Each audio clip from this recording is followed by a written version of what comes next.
Hey guys, I'm Spirited Adventures, um, just showing you how to do the roof lining on your car.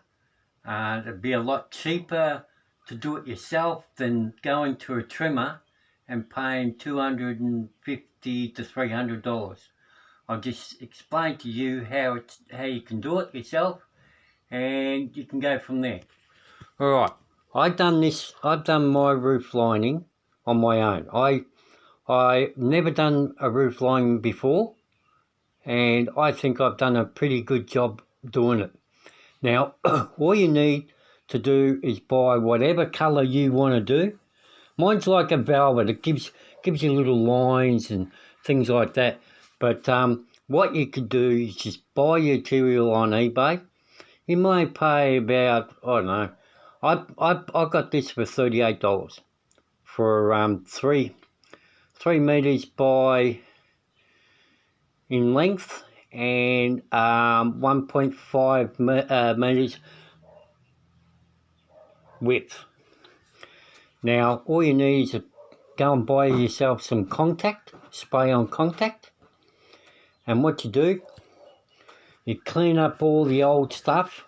When you peel your old off, you got that foam, it's all broken down, it's brown, and you rub it all back with a brush. Just rub it all back and get it all off and just clean it all up. And what you do is you cut your size like I've done. You cut and leave about that much out, around about that much, all the way around the whole thing, the roof lining. And what you do, you fold, you get it and you got it on the board, and you fold it double layer over to here, over to this. Just make sure when you do it, make sure you don't get, when you spray the other side of this with the glue, you don't get it on here.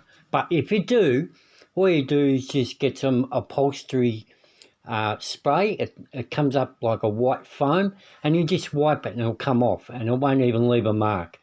What you do, you just fold it over half and spray all that. Spray all your parts where it's all, you've got the tension here, all these grooves. Spray that a little bit more, but you just go like that, spray like that, all the way along, all up along the sides here, and then you go like that again, across, like so, and then you spray a little bit more in the grooves here, alright, and then you spray your foam, your backing of your foam, all the way across, and across like this, alright, all the way across, and then you put it over. Now you can push it down and get it in its grooves, or just leave it, and then you do the opposite, and you do that one, and you go over and you do the same thing, and you spray around your grooves. But it's always good to spray along the edges too. Get all these, all the grooves, whatever grooves you got in your thing. Like I've got mine that goes across like that, and then at the back there's another one that goes across there, and then you've got your little grooves here. Right, and when you've done that, you bring it back and you start working it in. It's always good to work in the centre properly first, and then when you get in here, you've got to get those grooves. You've got to pull it away just a little bit, just to get in those grooves, and you just get it like that. Alright, how I've done it. And then if you've got your roof lining that hasn't got cuts like that, or it doesn't have holes to hold them in, because you got that plastic trimming that goes around your whole car when you put it in and you put your trimming on, it may hold it up. Because most of these have the little pressing holes where you put your clips in, and what you do is just get a Stanley knife and just cut in there. And then when you do these, if you've got little lights that sit at the side, you just cut across there and across there, and you fold them over, right? But that's later on when you've done all this. And you do the same here and across there. Now in factory, automotive factories, what they do is they put the felt on and they only cut it to the edge.